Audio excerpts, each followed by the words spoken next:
All right, we're going to go ahead and get started tonight. Welcome to the first webinar in our series of three for the combination of the AAST East and SCC PDS virtual job fair that's going to be November 11th through 12th. These webinars have been put together in anticipation of that event to better help prepare yourself and to hear from some of our experts within these associations. So tonight we're going to talk about securing the right job and marketing yourself. And your moderators will be myself and Jonathan Meizoso. So let's get started. So Jonathan is a new assistant professor at the University of Miami. He just started his job recently. He did his residency at the University of Miami and his fellowship at Denver Health. So thanks, Sean. You'll hear from him in a little bit.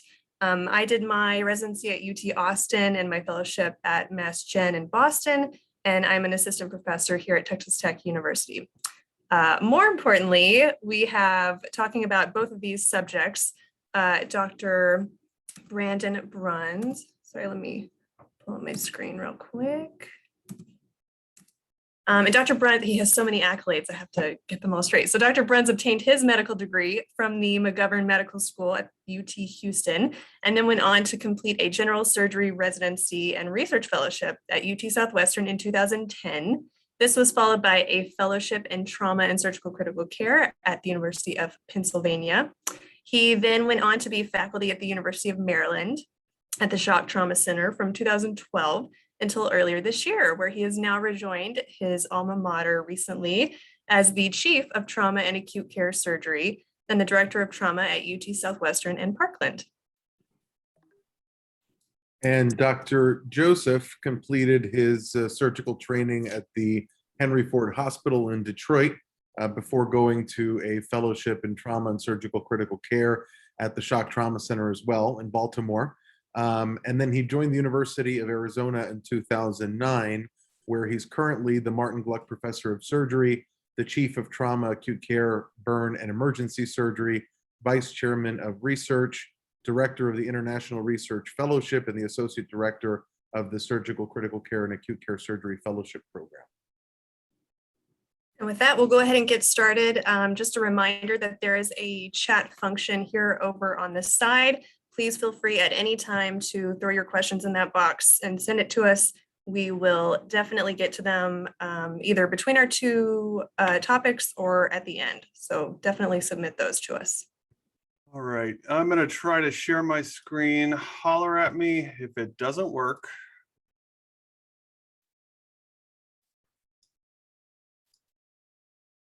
So I am hoping that you currently see my screen.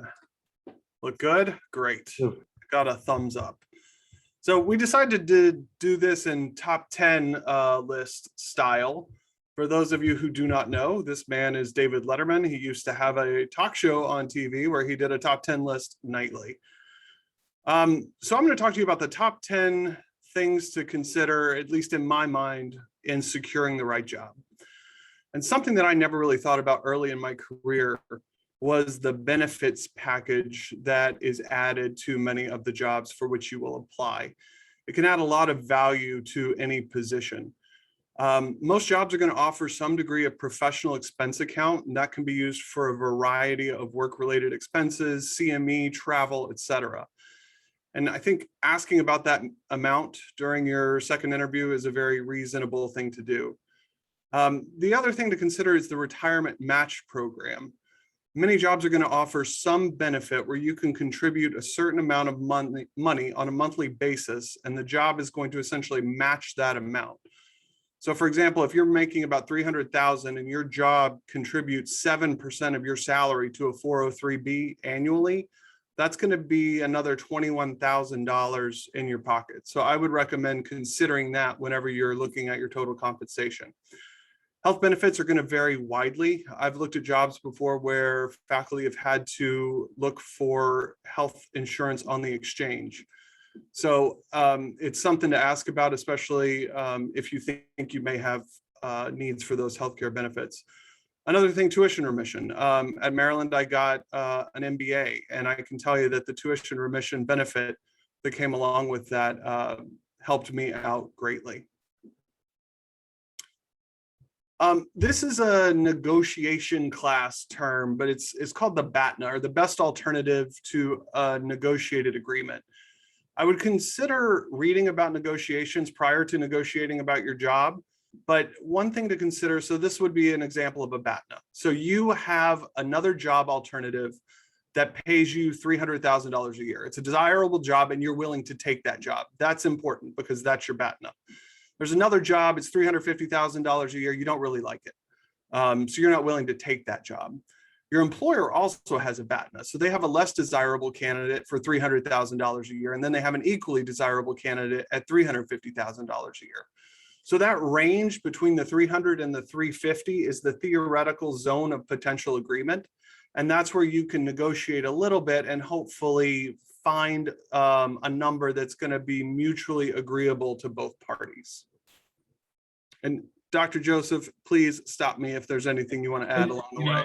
One other thing I would just add to this point of I think we're the worst negotiators. We're never taught how to do it. I mean, This is critical. Like, I think, when you have multiple, people think it's always about multiple offers on the table to negotiate, and that's not always the case. I guess the only piece of advice I would say is the worst thing anyone can say to you when you try to put a negotiation or push toward a request is no. So don't be afraid to put it forward, and just remember that people that you're negotiating with are professional negotiators. This is what they do for a living. And so we are disadvantaged walking into the room, but it is something that I think, to Dr. Bruns' point, like, you need to read and understand what it really means to negotiate. And I'll touch on that a little bit more detail in just a little bit. One thing that I think is vitally important is knowing yourself and knowing what you want to do. I remember sitting down for an interview for a first job, and the person I was talking to was talking about getting me funded within 3 to 5 years.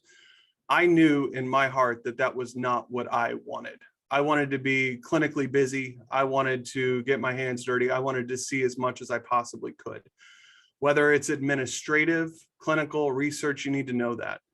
The other thing I think that is very important to consider is, do you want to be in a teaching environment or not? Some hospitals have residents all over. You get to work with them. You get to work with medical students, and that's an environment that a lot of us crave.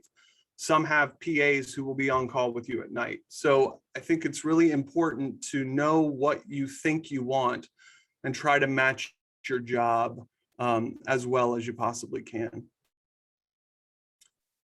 So you may have heard there's something called COVID going on. We now have a Delta variant. So we've all moved virtual. I think that when you're talking about something as important as a job, getting on an airplane or getting in a car and trying to go to the location where you're interviewing is vitally important. I knew UT Southwestern pretty well because I was a resident here 11 years ago, but I still made the flight, met the people, looked at the physical plant.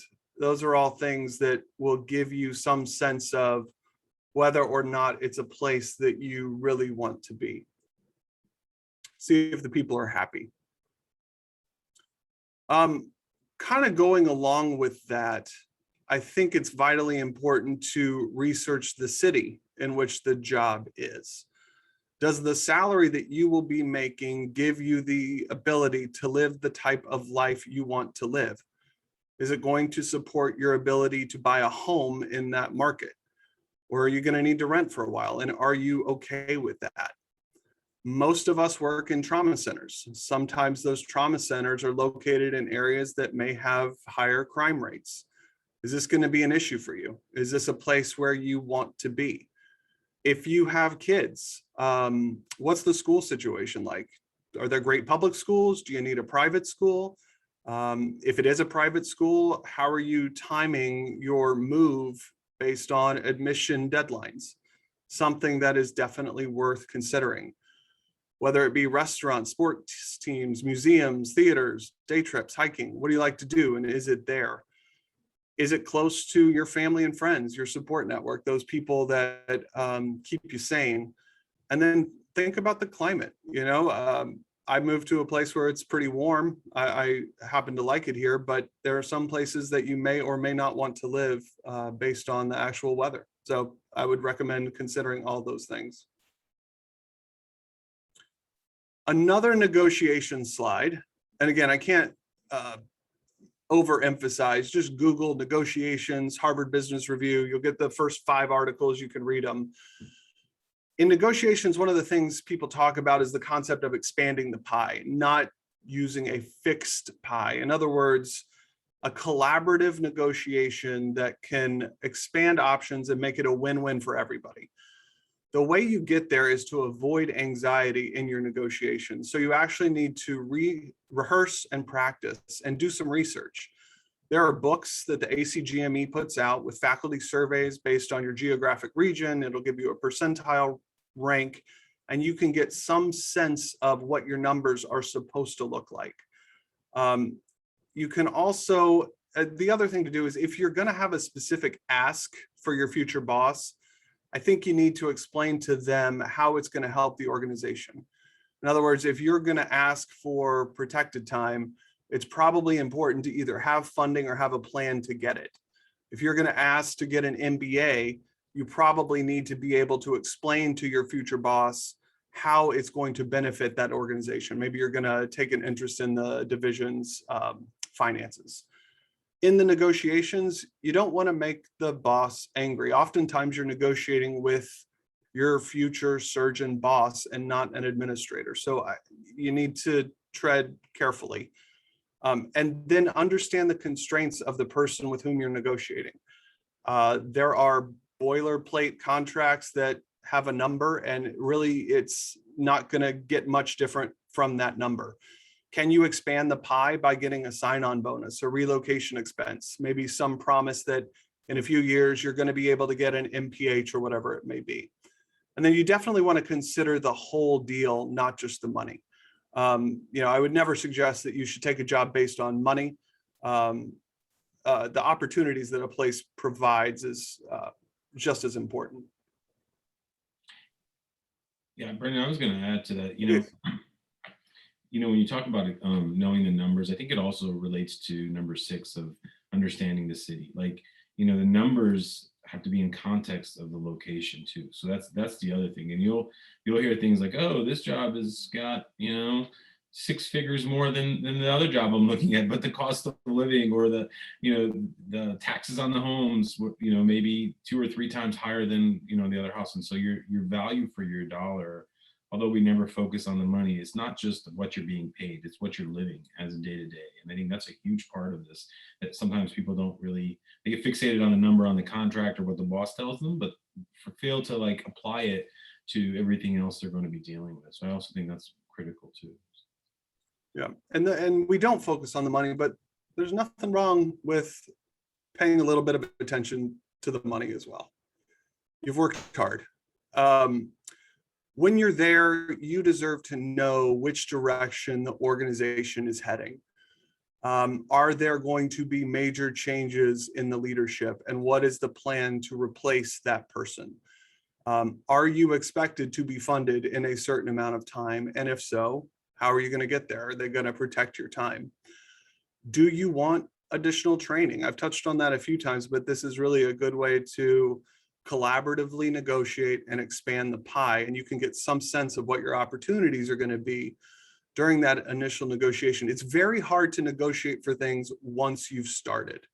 So putting those things on the table at the beginning are probably the way to go. And another thing that's not on here, some jobs have contractual agreements with other entities. So for example, you could be hired by University X and they have a contract with Hospital Y where you actually provide your clinical services.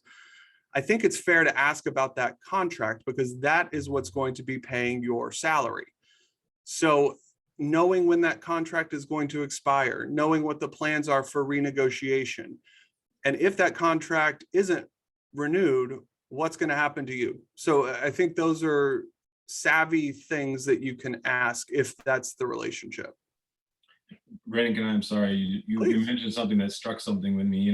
When I was interviewing after I had my first job, I got on a phone call with the chair, and I'm just like, oh my God, this chair is giving me the breakdown of what the contract's going to look like, and I'm just like, okay, and thinking, and then like I go and I write it all down and look at it, I'm like, well, these are the things I really want. So I call 2 days later and I'm like, well, this, I send this letter of what I'm expecting from this, and he or she was partaken by the fact that how dare I ask for something different than him and I had agreed upon 2 days previously. And you really got to be prepared. Like, this is professional negotiations, and I think walking in there and not being ready really hurts yourself. And I ended up not getting the job because he got so mad that he felt that I agreed to what he said on the phone, but I was just being respectful per se more than anything. And I think it's one of those things that you have to be prepared immediately when you're walking in and knowing your why and what you want. That's right. Could not agree more. And when you're there, ask a ton of questions. We were talking a little bit before this webinar about what an FTE is. What does it look like? Some of us have to work, I think it was 15, 12-hour shifts a month. Some of us have to work a few weeks and take a few 24-hour calls. What's your mix of SICU, EGS, and trauma? What's your administrative time? What are the research expectations? Do you want to have an administrative role, and what's the plan to get you one? Are there hidden clinical duties? And what I mean by this is, are there moonlighting opportunities that you can do for extra money, but they're not really moonlighting opportunities, they're required calls. So those are things that you can inquire about, maybe not from the boss, but from the other people that you meet whenever you go on your interview. Is there a productivity-based incentive structure? And if so, is it the group or is it individual? And how does that affect group dynamics? I think those are things that you really want to try to hone in on. The other thing is, it's been a little bit nebulous, salary increases. How, do you get a cost of living adjustment every year? Do you get a pay increase whenever you get promoted? How is that factored in? I think those are questions that are worth asking. Perhaps the most important thing, this is my husband and my 2 daughters, and you need to make sure that people who are closest to you are on board with the location of your new job. I just started this job in Dallas earlier this month. I had to ask my husband to leave his family in Maryland, where his parents live, his brothers live. Everybody has to live, or everybody lives there. So you can imagine that was a series of really important conversations, because if he wasn't on board and the girls weren't on board, nobody was going to be happy with the move. So really consider those people who are closest to you and make sure that they are willing to take the leap with you. And I think this is the most important, which I guess is why I made it number 1. Trust your instincts. You're going to get a feeling in your gut wherever you go, and it's either going to feel right or it's not going to feel right. And in my experience, I would humbly say that that gut feeling is probably more important than anything else. When you walk into a building, you're going to know if it's a building that you want to walk into every day for the next, however many years. When you meet people, you're going to know if these are the people you want to work with. Dr. Joseph? Yeah, I think you're spot on with this. And, I'll tell you, I've been on both sides of the fence where people say, if it's not on paper, it's never going to happen. And, you make sure everything's there. And then when I was hiring, I'm like, here's the handshake, like, trust the handshake, So, and really, I think it's hard because sometimes we're all constrained by the hospital, by the system. And so you really have to believe in the person that you're going to work with as a colleague. And I agree with you that if your gut, listen to yourself. If there's anything there, no matter how good it sounds, it just doesn't sit right, you don't ignore that feeling. You may need to explore more and go back to what Dr. Brown said about asking more questions, but trust your gut. It really means something. Now for the top 10 things you might not want to do. We put them all on one slide. I'll try to cover them all pretty quickly. I think it's misguided to demand protected time if you don't come with funding or if you don't have a very, very good plan to get it. This is my personal opinion. These are all my personal opinions. I'll just get that out of the way right now. Don't ignore major personnel changes. If 6 surgeons left a year ago and the job has been open for the last 2 years, you might want to really strongly inquire, talk to people, try to figure out what's going on with that job. Don't give up too easily. I say this, I remember as a fellow sending my CV and my cover letter in the mail, as I was advised to do, and then waiting for responses. I quickly realized that not everybody gets their mail. So I, followed up with some emails, tried not to be too annoying. I'll get to number 2 later. But, if it's a job that you really want, I recommend being persistent. You might not find a dream job, you might find a good job. So it may not have every component that you're looking for, and it might, but you may or may not find your dream job. And don't believe everything in a job description, and don't believe everything you hear. This is where it's the asking the probing questions, trying to figure out what people actually do. And you might get a very different story from the boss at the place versus the people who are doing the work. So I'd talk to as many people as you possibly can. Don't restrict your job search to the AAST and East job boards. I used them, they're great. But a lot of these jobs are not listed. So that brings me to number 4. I always liked to think of medicine as a meritocracy, but networking is important. So using your connections, asking around, if there's a place where you really want to go, reaching out to somebody or somebody who knows somebody there, just to figure out, are there going to be jobs coming open? What's the situation?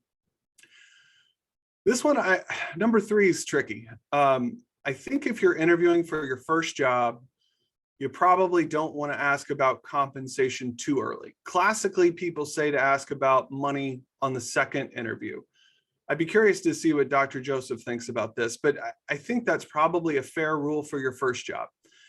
If it's a new job and you're really happy and paid well in your present job, maybe getting the number out on the table sooner rather than later to save a lot of people time would be a prudent thing. But Dr. Joseph, what do you think? Yeah, I would tell you, I think it's changed. It used to be traditionally you don't hear about to the second.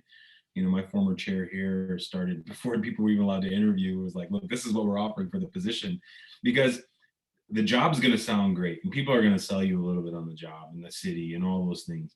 And then you show up and you get the contract. And if it's not in your ballpark, you wasted a lot of your time and other people's time where you could have been focusing elsewhere. I do think it's not the first word that comes out of your mouth, but at the same point, if that's a priority on your list, 1, 2, or 3, and you think it's important, you want to get it doesn't have to be the exact figure, but you want a ballpark. I traditionally at the first interview started saying, look, this is the ballpark, because if it's not even close, you're not going to, I think you mentioned this earlier, Brandon, like you're not going to budge that needle a lot. A lot of times it kind of is what it is. And there's little things that you can flex up on. So I think from that perspective, that's where I see that. Yeah, it's be careful. You want to be persistent, but you don't want to communicate excessively. If you go for an interview, a follow-up email or a thank you note is great, but maybe not following up every day for the next 4 weeks. So be present, but don't overdo it. And don't be a D word. And here the D word stands for difficult. I'm going to thank Dr. Joseph for that one. I have been part of interviews where we have eliminated candidates based on them being inappropriate at mixers the night before the interview. So in other words, you're always interviewing, don't be a bad person. I think that's the take home message here. Be nice to the assistants, be nice to the nurses, be nice to the person who's scheduling your travel. You should be nice in general. I'm encouraging that, but just realize that every part of the interview is actually an interview. That is it for me. And I'm going to try to stop sharing. We have a couple of questions from the crowd. If you guys don't mind answering a couple before we start on Dr. Joseph's. So the first question is, can you give real world examples of sign-on bonuses for the assistant professor level? What if there is no offer of a sign-on bonus? So I have never gotten a sign-on bonus. Maybe I shouldn't say that publicly. So what I've heard is there are certain places are going to have, maybe a $20,000, $25,000 incentive to get you to sign outside of the standard salary that is negotiated. It's not going to be available everywhere. It could be in the form of a relocation package. But theoretically, these things are out there, and I think there's very little harm in inquiring about them. Yeah, I would add to that. I think, I was told there was no such thing as a sign-on when I signed my job here. And I remember being a fellow and just needing money to get across the country. And I believed it. And then you hear other people who got down payments on homes or their student loans paid for. And this goes back to understanding. And I think, it goes back to trusting your instinct, and the person you're negotiating with, oftentimes the chief or whoever, that's your lawyer at the facility. And their job is to get you the best contract possible. And a lot of the realistic, somewhere between, $25,000 to $50,000 is not uncommon. And a lot of times it's associated with the number of years you have to be there for in order to get it. The one other thing about sign-on bonus that I think is important, and it goes back to the family spouse thing. A lot of times if your spouse is changing their job, if your spouse is moving and they need to do something, some institutions will give bonuses or help pay some of the losses that your spouse has to deal with in order to get them over. So don't be afraid if that's a financial impact on you and your family because your spouse is changing their job. Put those things on the table because they're important to you. And I think that's really important also as part of they were, some places I've interviewed were willing to give my spouse something for leaving her job behind and whatnot. So. And I think I would even add to that, going back to the Batna, this is about understanding what your options are. If you have another offer on the table that is good, that you are willing to take, but at this new job that you're also interested in, if the compensation doesn't match, that's where you can be a little bit more aggressive and say, I need this extra incentive to take this job or to consider this job. So if you don't have any other offers on the table, maybe you can't be that aggressive with it. If you have other jobs that you're really willing to take, then maybe you have the opportunity to negotiate that in. We're going to move on to one more question before Dr. Joseph is up, and then I promise we'll get to the rest of your questions afterward. So the next question is, who should the applicant be negotiating with? I've noticed at some places it's the COO rather than the chief of trauma. I think it just depends. I mean, somebody's going to come to you with the offer. In my experience, it has been a medical person. It has not been an administrator. Sometimes the division administrator may be the one to initiate the contract talk with you, and then the negotiation actually happens with a clinician. I think it's just very dependent on the place. And really, you're not going to get a choice, I don't think, with the person you're negotiating with. It's all the same person. Like at the end of the day, I'm told what I can give. You know what I mean? It's just how you play it. And that's where I think the chief you need to identify the things that are important to you. And if money is one of those things, that's fine. But identify those things. And when you come to the table, come early and put it on the table so you can understand. Because there's a lot of different jobs. You're not going to get the perfect job. You can push for a lot of these things. So. All right, great. Dr. Joseph, why don't you fire up your slides and let's keep going. All right.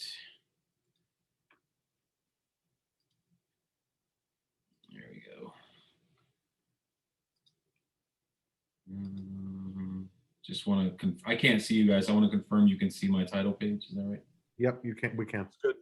Perfect. So I was asked to talk about ways to market yourself. And I think this is another area where surgeons in general or trauma or, we're so focused on patients and learning how to be the best physicians we can there's a lot of other things. And I like this whole idea of the top 10 things to market. And some of this is, things that I've experienced personally, and some of the things, again, I think the Harvard Business Review mentioned earlier is a great place to read. We need to learn to integrate business world, who's been at this a lot longer than we have, into who we are.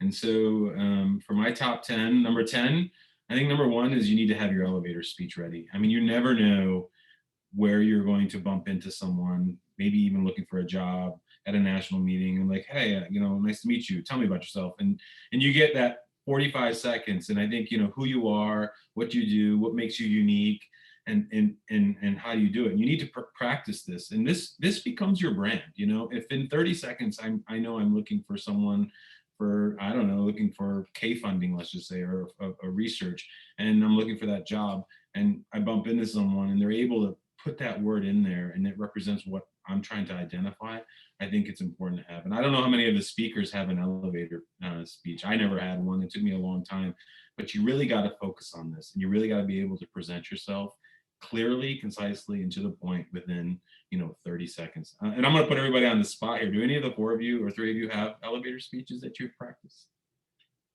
I'll tell you, I do, only because my communications class required me to do one, and I would recommend recording yourself giving it, just to watch it and see where you stumble. Jonathan or Brittany? I don't.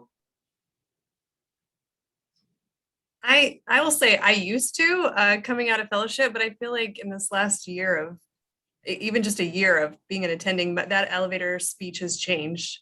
And what I thought was really important has changed versus who I am, and what I'm becoming as an attending has changed. So I need to brush up on my elevator speech too. Sounds like we got homework. But I do have homework. But it does change. To your point, it does change. Every year or two, you need to look back at it and decide whether or not it still represents what you're trying to identify yourself as a brand. Number 9, I think integrating your personal and professional lives. And this balance is extremely important. You meet people who say, I never talk about my family at work. I never talk about my family at meetings or on social media, all the way into, it being a part of it. And I think our AAST president, Dr. Spain, he likes to use the word integrate. It's not about, is it really balance or is it really integration? And I think when you integrate your personal life and people see you beyond, a publication or a podium or whatever it may be, that networking, that ability to be approached, that ability to approach people, it really breaks those walls. And I think it doesn't have to be just family. It can be your hobbies. It can be your friends. It can be your professional life, whatever it is. But I don't think do not silo yourself, I think, when you're marketing, because then you look like that silo. You really got to be this, well-run, because people relate to themselves. And that's really what you're trying to do when you market yourself. And remember, it's really hard for us to think about these things, but I think it's important. Number 8, start a podcast, a blog, or a video log for that matter. I mean, this is, you see it and you see people doing it. It takes a lot of work. It's a lot of effort. Sometimes just writing helps you do these things. And there's a lot of people that are blogging or video logging or have created podcasts. Some people have created income from this types of things. I think it's, again, another opportunity to share the way you think. And there's different ways. There's the monthly blogs, there's the weekly blogs, there's blogging on Twitter. There's a lot of ways to do this. And I think you got to learn to be able to, again, this is beyond the elevator speech of yourself. It's just also, how do you apply yourself as a master of these things? And how do people appreciate and listen to you in some of these things? And I think, there's been multiple successful stories, residents, fellows, faculty. And I think as we continue to grow, this is another area where I think marketing yourself helps you grow. Number 7, I think surgical societies are your ticket to recognition. And there's so many. I remember, walking in meetings and not knowing, and just like seeing some of the named people and be like, oh my God, are they going to even know? And I met, or you meet someone 5 or 6 times and they don't even remember your name after the 5th time. And you're like, really? But it's all important. It's all about building. And the one thing I will say about surgical societies is they've now embraced a new way of approaching this. There's no longer, it's breaking the barriers, not only on, levels, but equity and diversity. And I think this is an important time. But, a lot of times you're going to get an email for volunteering. Volunteer yourself. Put your name out there. Not only sign up for a committee, but also email the incoming president and embrace the fact that you have the ability to be interested in these things. And by doing this, I mean, some of my best friends I met on committees, and not only in trauma societies, you see these other societies here. There's a lot of ways, because again, a lot of times when you go interview for a new job or you're part of something, it's oftentimes, you know, people that you may not know that may be part of these departments. You never know when that's going to come to your side to help. So I really think it gives you an option to interact.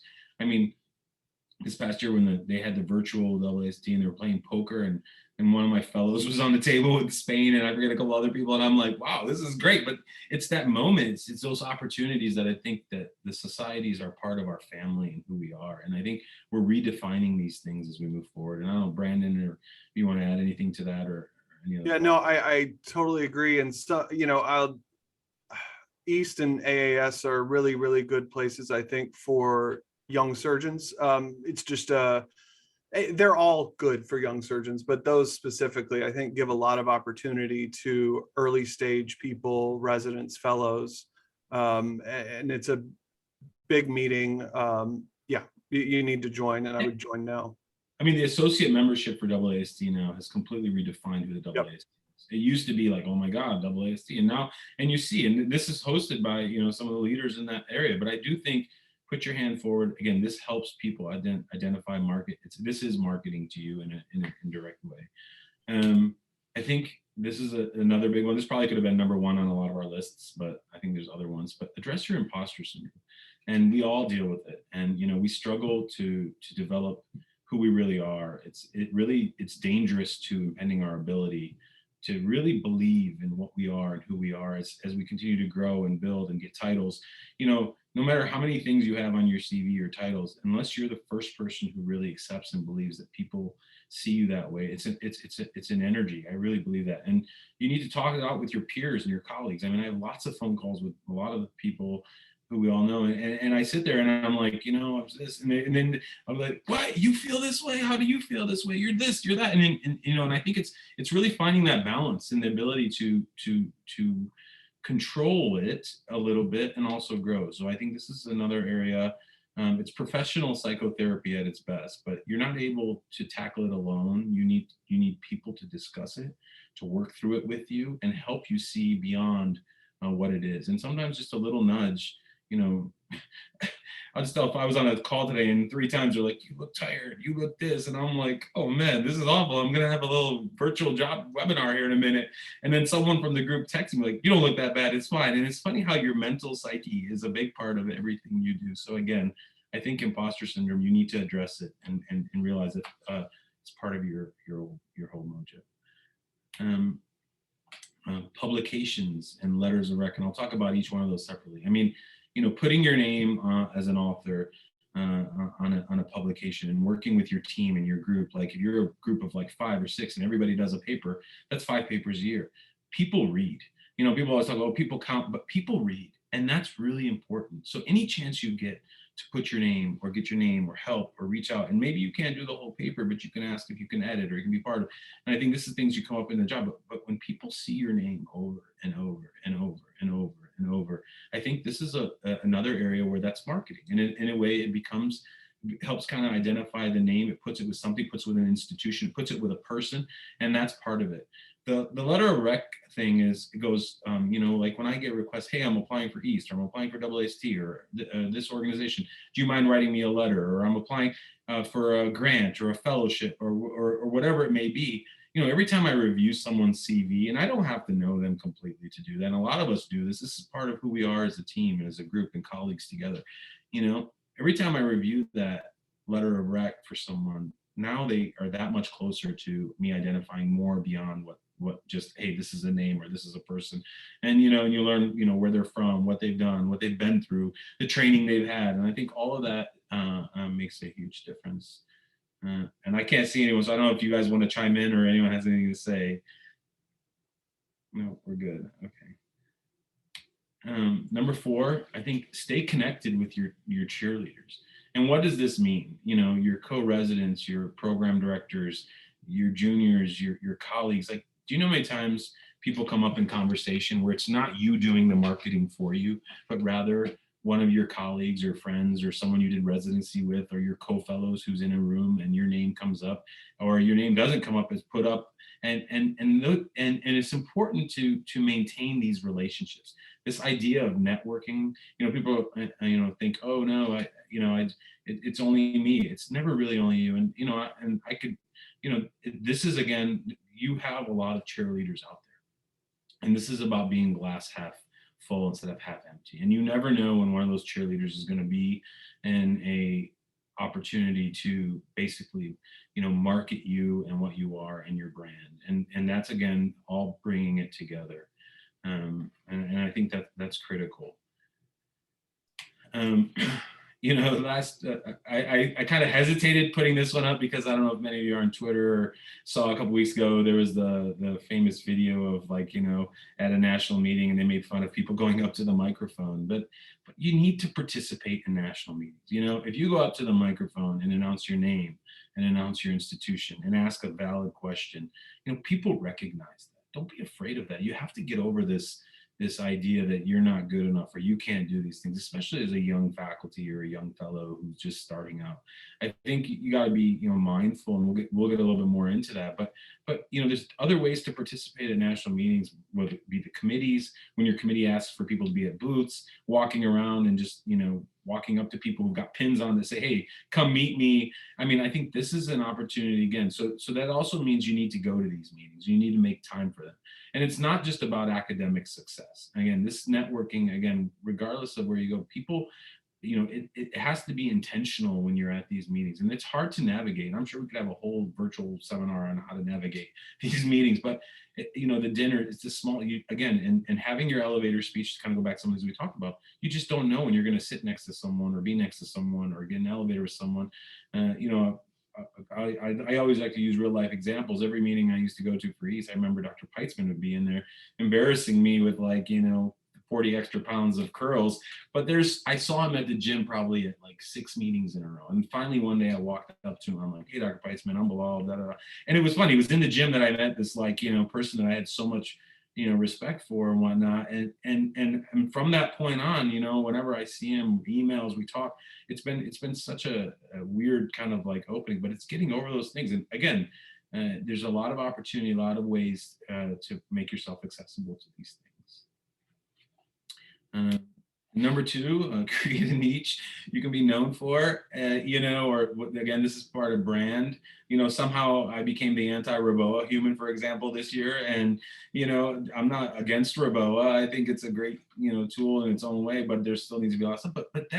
But you never know, as everybody's looking one direction, if you decide to take a step back and look the other direction, that will put you out there. And don't be afraid to do that sometimes. I think it's important. And, or when I started, and this is yours. You have to be willing to really own it. When I started with Frailty 11 years ago, and this, Peter E. looked at me in the face and said, this is stupid. What are you doing? And, fast forward, a few years, I think if you believe in something or an idea, and it's clinical or it's medicine, and you can learn to put that story together, work on that journey and make that journey part of what you are. So creating a niche is critical, I think. You don't have to be a master of one thing. You can be a jack of many things. And I think it's just a matter of, again, that repetition of getting there. I know, Brandon, any thoughts on the niche or the brand? Yeah, no, I totally agree. I was going to touch a little bit on the networking. To go back, and national meetings, I think I always had the idea in my mind that networking was going to the cocktail hour and having to go up to people and introduce myself. And that made me very anxious. The way I have really liked to network, like Dr. Joseph mentioned, is committees, my old fellowship class, previous institutions, that is where I've created my network. So don't think that you need to be, the person who's going around and just introducing yourself to strangers, because that's not comfortable for a lot of us. It's not comfortable for me. So just realize that there are different ways to do that. And I totally agree about creating the niche. It can be very hard to do, but find something you're passionate about, get your name on some papers. I think that's the way you want to do it. You know, number one way to market yourself is give a presentation on marketing and the virtual. I mean, these things, you know, when we do these things, part of it is part of our love for giving back and marketing, but also this is part of all of this. But I'm just kidding. The reality is social media, and there's different platforms from Facebook, Twitter, LinkedIn, you know, TikTok, Instagram, whatever it may be. And I really think if you're a fellow and you're listening to this and you're not, and you don't have a Twitter account, you really, the first thing you need to do when you get off this phone is go to this. And we'll talk a little bit more about that, but you know, most tweets last about 18 seconds in people's minds, but it's not just the tweet. It's the repetitive recurrence. It's being informed. I think that's another thing. It allows you to stay informed. And that's part of, you know, you don't ever want to be part of a conversation that was just, you know, and everyone's talking about it and you're like, what is this? I'm not on Twitter. I don't know what you're talking about. You know, that's not something you ever want to have in the conversation. And this is, I believe, the number one way to market yourself in conversations and discussions. I mean, Brittany and I have gone back and forth about pigtails, and you know, it's kind of funny to watch. I don't know if she realized I was going to mention that, but I think, you know, YouTube channels, educational channels, there's many ways to do this, but social media is the way to go. And do not hide from it. I really think there's ways to learn and grow in it. And it really allows you to impact with the next generation of people and keeps you informed. And so, you know, and one last thing on this whole thing is a lot of the, you know, I mean, the number of people that reach out to you, if you want to reach out to someone with a question or a connection for a job, or, hey, Dr. So-and-so, you know, are you hiring anyone, in a social media message, it's immediate access. And so don't be afraid to use those things. And so a little bit on maybe the don't do these things. I think marketing mistakes, it's important to mention some of these things as we go forward. I think number one, waiting for perfection, like waiting till you have 100 publications, or waiting until you have 50 followers to tweet. You know, sooner is better than perfect, and don't wait for perfection. You know, and really just, it's more about putting the energy or the effort forward to start doing this. And the sooner you begin marketing on yourself or who you are, or your brand or your division or whatever it may be, the sooner you reach success. So often, you know, waiting too long for your image because of your CV isn't big enough, that's the false impression that you shouldn't do. I think this is another one I think that a lot of us struggle with, is, you know, thinking that introversion does not equal marketability. I think, you know, being introverted is different than being shy, or, you know, they overlap in certain areas, and you need to learn the differences. And I think, you know, maybe being introverted, you can't put yourself out there in these social situations over and over, and you need breaks and you need to pace yourself. But I think there are ways to cope with these things, and there's ways to approach these things that allow you to keep that, you know, personal side of you. I'm an introvert, believe it or not, and a lot of people don't think that, but you have to learn to break over that, because some of this is your job. Right? It is who we are in our profession. We don't like to use those words, because now all of a sudden we become that business world, but that is part of this. And if you don't believe in that, you're not going to ever change. And I think, you know, it's exhaustive sometimes to tweet or to be on these things, and you maybe get overwhelmed, but I think you got to start learning to maybe schedule yourself into doing some of this, maybe once a week, maybe twice a week. Maybe you have, you know, social dinner one with your old fellows one night, and the other 3 nights you get to go read a book or do whatever you decide to do. But I think you got to understand that this is part of it as well.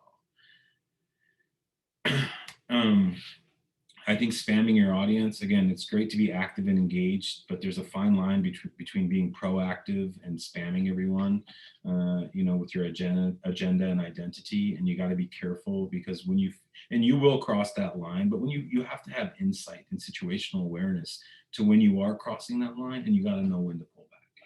And I think that's important. And, you know, get your message out there and speak up.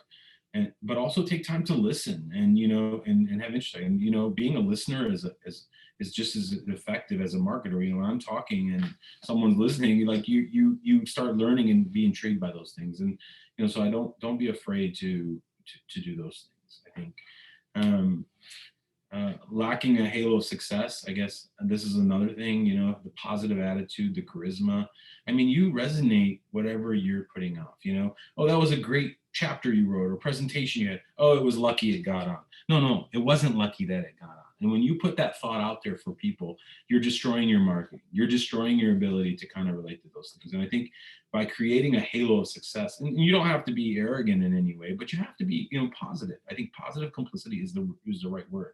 And it has to come from a place of sincerity, and people will see what you put out there. And so, you should never manipulate people, or manipulation isn't the way to go. But I really think focus on providing honesty and genuine acceptance. It was hard. It was, it was a great idea we had at M&M, and we put time and effort, and it got us to this point. I mean, I think accepting success, and I still struggle with something. Oh, that was awesome. And you're just like, and you kind of go in the corner. But you need to work on your halo of success and having that positive complicity, positive attitude, enthusiasm forward. And then, I think it's important to not using a mix of marketing. You don't want to put all your eggs in one basket. If Twitter is the only thing you do, and you're not involved nationally or in meetings, or not publishing, there's many ways to do this. So you can't, put it all in one direction and think that that's going to make your way of marketing you. And you're going to have different audiences, and you have to know your audiences and what they need. And so I think this is one of the other things. And then giving up is easy. I mean, you never give up. If the trap gets you the first time, put the helmet on. But this is not going to happen overnight. And many of you are just starting your careers, and you're talking 5, 7, 10 years. But it will not come without a fight. And I really think, like the marketing, the connections is what gets you to those points. And I think despite all the effort, it will pay off eventually. But the minute you stop, and the minute you think you're done and you give up, that's what's going to happen.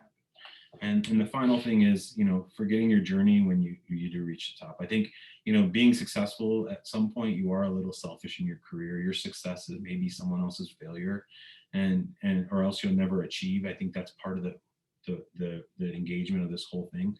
But once you get there, or once you're moving forward, I think you have to be unselfish and look back and say, how do I stay reachable? How do I stay in touch and not isolate yourself? And that's the best part of this whole thing, is really giving back to, all around, writing letters, do whatever it may be. But I think do not, you must always stay reachable through this journey, because that also becomes part of who you are when you market yourself. And, and again, thanks to everyone for doing this. And this is marketing too, as you said. There's my Twitter handle and my email, but please feel free to reach out directly, even if here you're not interested in any of this stuff. So I'm going to stop sharing there, and there we go. Let's stop sharing. All right, great. So moving on to some more questions from our attendees. So the first one that I see is, for contracts with incentive plans, is it reasonable to ask for examples of incentives paid recently to current staff? I think trying to get some transparency as to whether or not the incentive is frequently paid is reasonable. I don't know if they're going to be able to divulge that much information, but I think talking to people who work there as to how frequently they've gotten their incentive pay, is it within the realm of possibility to get it? I think those are very good questions.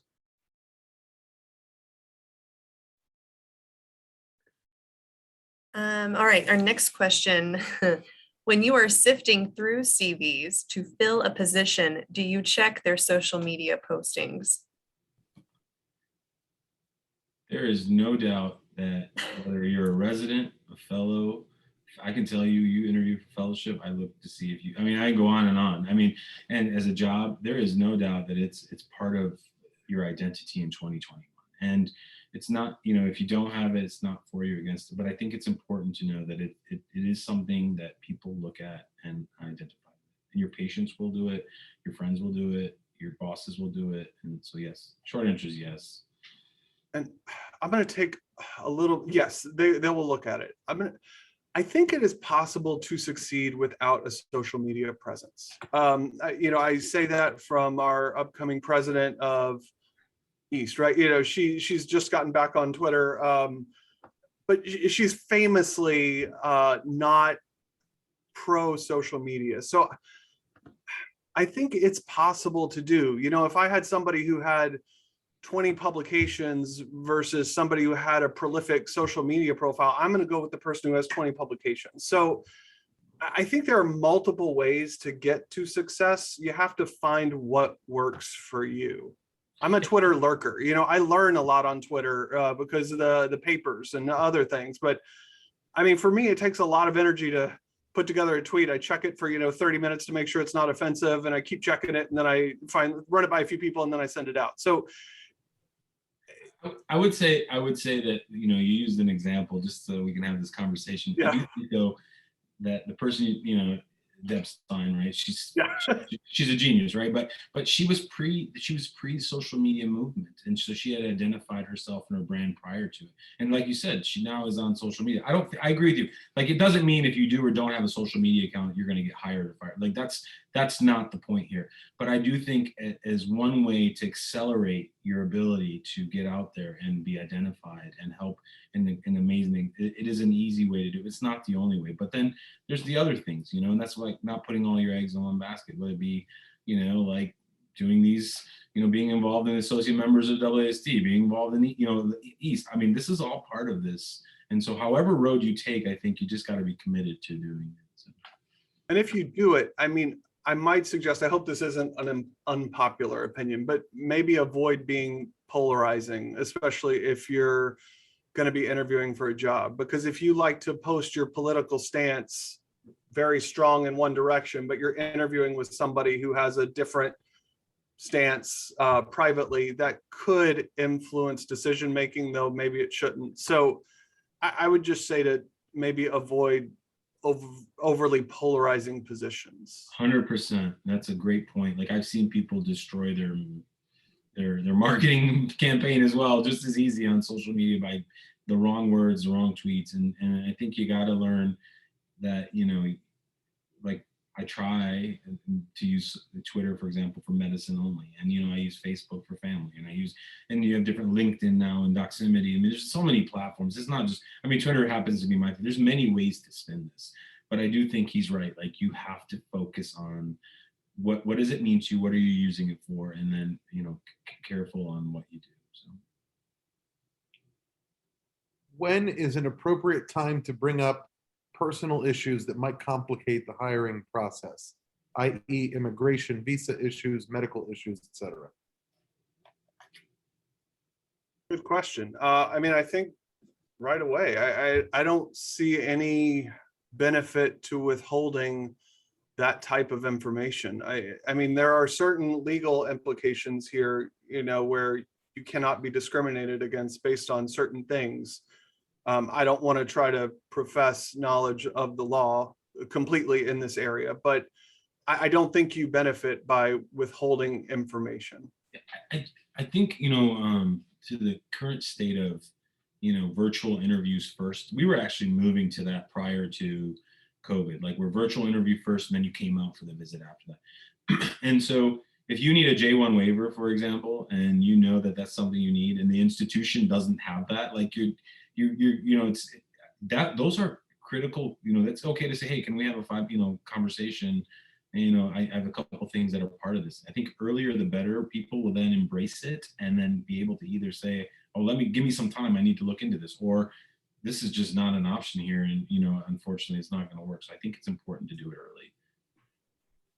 And I guess if you have a personal issue that for whatever reason the boss at whatever place has a problem with, that's probably not a place you want to work, or a person for whom you want to work. So maybe it's best just to discover that right away. All right, our next question. As a graduating fellow, everyone is expected to be looking for a job. What about looking for jobs while you're currently employed? Any advice for a young surgeon on seeing what's out there without burning bridges with leadership at your current job? When someone offers you a mint, take it. That's what I was taught. And there's different ways to look at this. I do think it depends on why you're looking for the job, right? One, I think it helps you identify yourself and your worth at your own institution and somewhere else. But two, I think it helps you kind of see your trajectory and what the impact has had on it. I do think, though, there's no doubt that, whenever you go look for a job, your own institution at that point makes a decision. Is this someone that we value, that we want to keep, or is this someone that's looking and maybe leaving? And then, does that impact your investment in them? And it shouldn't. No one should ever be mad when you go look for a job. Like, that's part of, if you're not promoting and developing and building people to go on to bigger things and better things, then and especially if there's family issues or other things that you're moving for, have that conversation up front. There's nothing wrong with that. And if you're in a culture that's not promote that, then I think you're probably, again, not in the right job. And I would also suggest being, Dr. Joseph touched on it, but be transparent with your current employer. I would not try to hide the fact that you're looking at another job, because I guarantee you people will find out. It's also a good thing to, if you're in a job that you enjoy, but you're not getting that salary increase that you want, this is the opportunity where you can go and get a different Batna. You can find a job that you really like that's going to pay you this. You have to be willing to take it if you're going to bring it to your current job and say, hey, this is the offer that I have. Can you match it? But that's another thing that strategy you can use. Yeah, and one last thing, Brittany, to that point, I think it's important, is a lot of times when people are inquiring about finding another person for the job, like, there's a lot of conversations that happen at national meetings, or there's a lot of conversations that are just simple phone call. And early on, before you even commit or travel or go or learn more, you could be invited for a talk, and that could be a pseudo, pre-interview to the interview. So there's a lot of ways to do it in a way that's somewhat protected, but understand the why. That is so important. Why are you looking?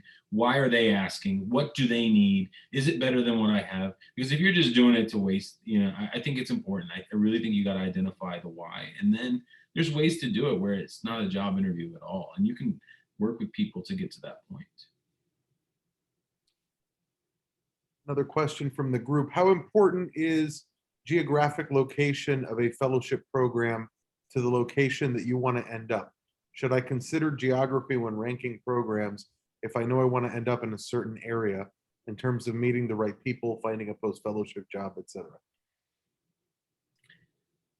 I personally don't think so. I think if you're looking, it's important to expand your network if that's possible for you. So if you do residency, I'll use me for example. I did residency in Texas. I was looking at fellowship in Texas or Philadelphia. I chose Philadelphia because I wanted to expand my network, not because I wanted to work in Philadelphia after fellowship. I knew that fellowship would prepare me to be competitive in the job market, which is why I chose it. So I would not solely pick based on that criteria.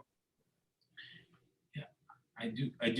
I think just to spin this question a little bit more, I think when you think about jobs, Brandon is absolutely correct. One other side is whether you do a 1 year or 2 year fellowship. I think that's another point. I think a lot of programs are moving to, some programs are saying we're only hiring 2 year fellows. Some programs are saying we'll hire 1. And I think that's a more important. So if you know where you want to be, I would do a survey of that environment to see what kind of fellows they've hired in the past, where, what kind of training was expected. And you can reach out to people and say, hey, I'm looking for this job in this area.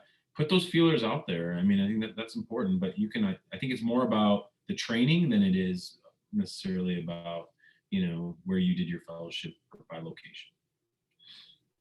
Sure. Another question. Sometimes I struggle with differentiating shameless or tasteless self-promotion and strategic or effective self-marketing. And maybe this stems from my imposter syndrome. Can you highlight the salient differentiating factors between them?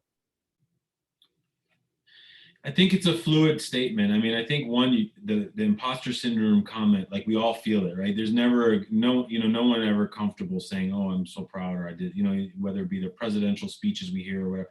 I think it's important to gauge your audience as you're doing these things, and you're going to cross that line. We all do. And you just have to be smart enough to know, you have to have insight and situational awareness to know when to come back or go forward. And sometimes it takes a mistake to teach you a lesson, and we learn from those things. And I think, but again, we in medicine have defined it as, shameless and tasteless self-promotion. So don't let other people define what that is. You should be proud of what you are. And that's the imposter side. And I think focusing on the positive, you'll always do better than always being on the negatives. I don't know, Brandon, I don't know if you have any. I don't really have much to add to that. I think, yeah, I'm gonna go with that answer.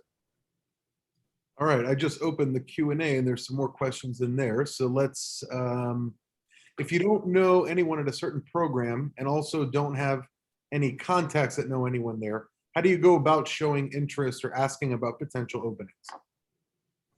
I would say reach out to somebody who's there. I mean, you know, everybody's going to list their faculty roster, or pretty much everybody on a website. You can typically find an email either on the website or through AAST or East's membership directories. And I don't think there's anything wrong with sending an email to somebody or a few people and probing. And use your network, use your mentors, use your friends. You know, I think, you know, ask your fellowship director, ask you, you know, hey, I'm really interested in this program. Do you mind reaching out? We all know it's a real small world. We all know each other, and you know, and the goal is to, you know, get everybody in the right place. And I think when we get in that mindset, I think that's where you do. But sending an email, a blind email, there's nothing wrong with that. Or walking someone up to a national meeting and saying, hey, I'm so and so. This is my elevator speech, and I'm interested. Are you, you know, because there's a lot of jobs that pop up that aren't on the board. When should fellows start actively searching for a job? I mean, I think personally, sometime around October or November, if you're looking to start a job in August, September, is the right time to start talking to mentors, to start putting out feelers, maybe even a month or two before that. You know, East is typically in January. I always think that's a little bit late. I am of the opinion that it's hard to be too early on something as important as finding a job if you're a fellow, but I'd be curious to see what Bellal thinks.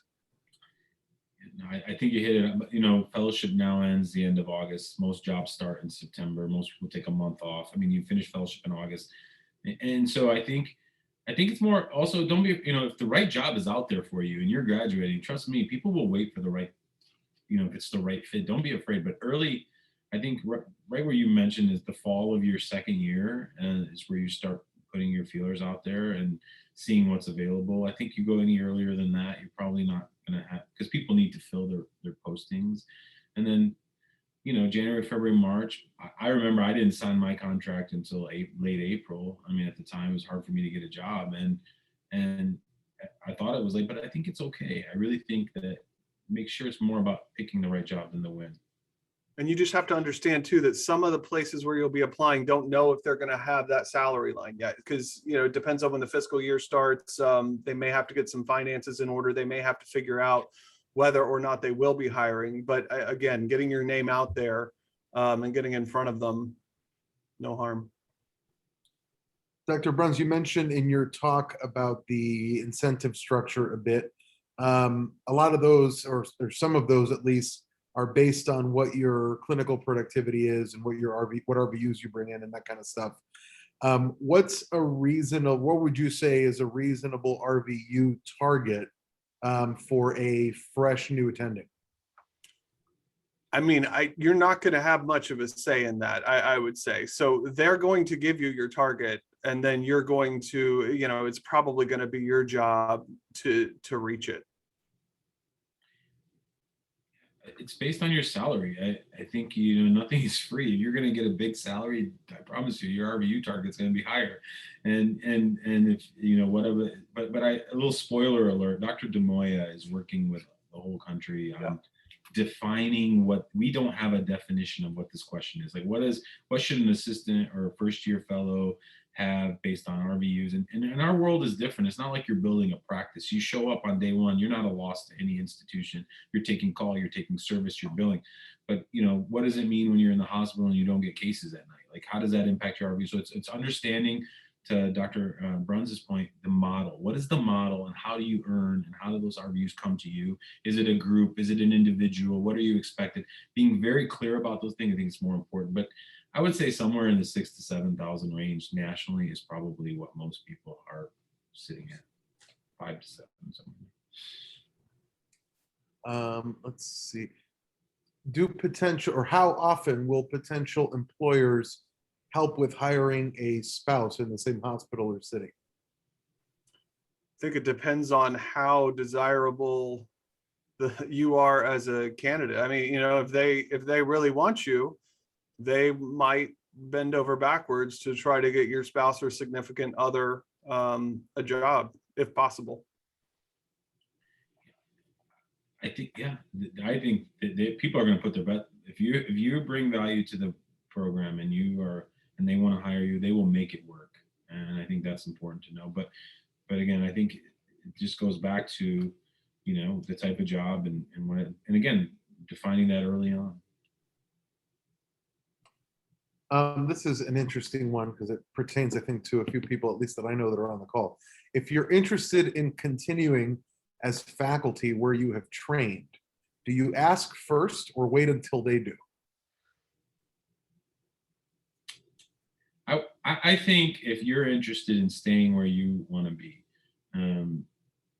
you should make an appointment with your chief, not your program directors. Step outside of the fellow professionals, because now you're becoming a colleague, and come in like you would send an email to any other place, and set yourself apart as a potential candidate and talk to them and get a real conversation at that point. I think that's, some people go through other attendings, and we've hired 2 of our fellows in the last couple of years here, and they're internal, but they went through the process. And I think it's important that there's no shortcuts to this. It's important that you're part of the process, so that your identity of what you are when you get hired is very clear. It's as competitive as anyone else. And so I think you walk into the person who hires his office and have that conversation.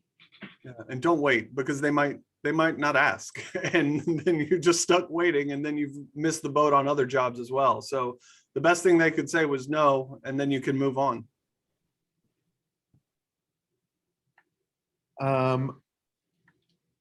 At what point in your career do you ask about flexibility in scheduling for research, teaching, academic projects, etc.?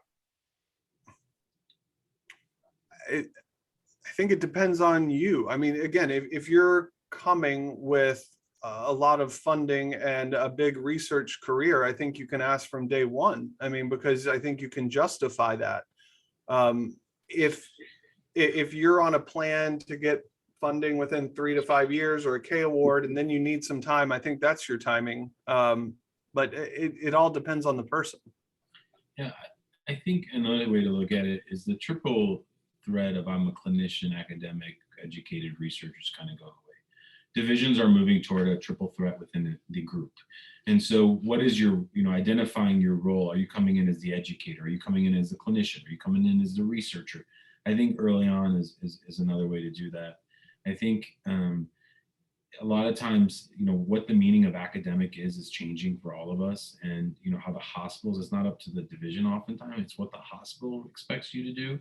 And, if you go into join a group that doesn't write, it doesn't have grants, thinking that you're going to ask for flexibility, that's not the right way to do it.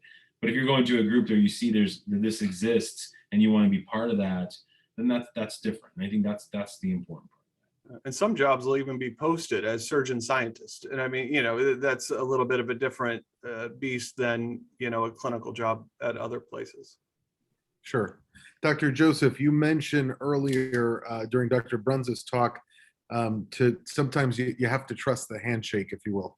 And you may not be able to get everything on paper, which is understandable. What happens, or what are the next steps to take if, a year or 2 years, 5 years down the line, a lot of the stuff from the handshake didn't actually stand? What do you start thinking of, looking for something else, coming back to the table to see if renegotiations are possible?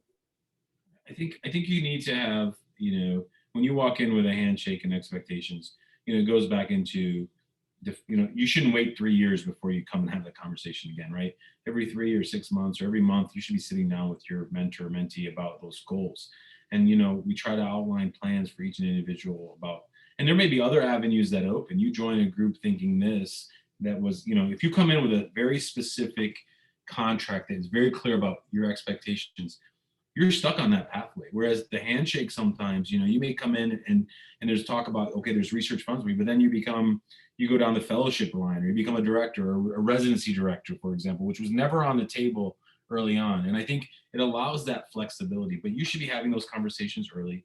I think that, you know, you will know your value. And then at 3 months, 6 months, 1 year, you got to set the next bridge. What is the next bridge you're crossing? And if a lot of times you're trying to cross a bridge and you realize that it's really, the support's really not there, you got to do that gut check and then decide what's important. And there's nothing wrong. You know, a lot of people change their first jobs. I mean, and the last thing I want to say is, I'm sorry, and this is a long answer to this, but it's important, I think, is you got to change the mindset of when you apply for residency, when you apply for medical school, when you apply for fellowship, now you're a faculty. You're a different person now. You're wanted. And if you've been working on your marketing and your branding, you know, there's going to be a lot of opportunity for you in 1 year or two. But you're on the other side of the table. You're not waiting for someone to guess where you're going to end up, right? It's intentional and it's driven. So I think that's important. All right, I think we're going to come here to our final question that I'm actually going to take from last year's same session, because I thought it was a great question. What advice would you give your younger self when finishing residency or fellowship and getting ready for your first job? You're worth more than you think you are, and you should start reading non-medical things now. So in other words, increase your proficiency in the world of business, whether it be listening to podcasts or Googling Harvard Business Review articles.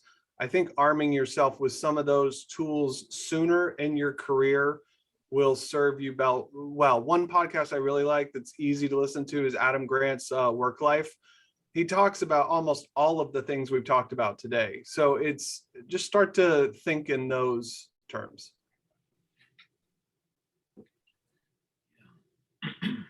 Dr. Joseph? That's a hard one. You're not getting off on this one. I think, you know, I think learning to know your path early is important. Like spending time to outline in your mind what this journey means to you. You know, mine was, I feel like I just went through things and did things because I was told this is what's important to do, publish and go here and do this. And then I did those things and it all led to something. But I think being intentional and having a pathway where you spend time mapping it out by learning outside of medicine on how to do those things is just as critical. And so I think that would be one of the things. And then the second thing, I think being financially smart with your money, you know, because we all come in just think of ourselves, meaning like, you know, how to invest and what does it mean and do. I think that's another area that a lot of us wake up to 5, 7, 10 years later, and getting a financial advisor early on and spending the time. Those things I think are just as important because it helps set your life path forward, because you have your work path and your life path, because you don't ever want to be dependent on any system or institution or a paycheck, because you get into this mode, right? And so if I could go back and figure out how to get that financial independence comfort, so when you lose your job or change your job or move, you have that ability, or you don't like your job and you want to take 6 months and do a sabbatical, like that would be a really, I would have told myself to be a little bit better at planning all of those things. Maximize the money you're putting away, fill up your Roth every year, maximize your 403B, you know, make sure that because you don't think that you're going to retire anytime soon, but eventually, you know, just start now. You just don't know when you need it. That's right. Awesome. Well, I want to go ahead and thank you both again for agreeing to do this. I thought it was an excellent session. Dr. Bankhead-Kendall, unfortunately, is on call tonight, so she had to leave us a little bit early. So you're stuck with me for the end. But I want to go ahead and just give a plug for our upcoming webinars. So on Tuesday, August 24th, we'll have a talk on organizing your CV and practicing for interviews. And then on Thursday, October 14th, we'll have a talk on different practice setups for acute care surgery. And then, of course, don't forget the actual virtual job fair that these webinars are leading up to will be taking place on November 11th and 12th of this year. And that'll all be online, and you can go to the AAST website and get more information on that. So once again, Dr. Bruns, Dr. Joseph, thanks so much for being involved with this and for helping out tonight. Thanks for having me. Have a good night, everyone. Thank you. Good night.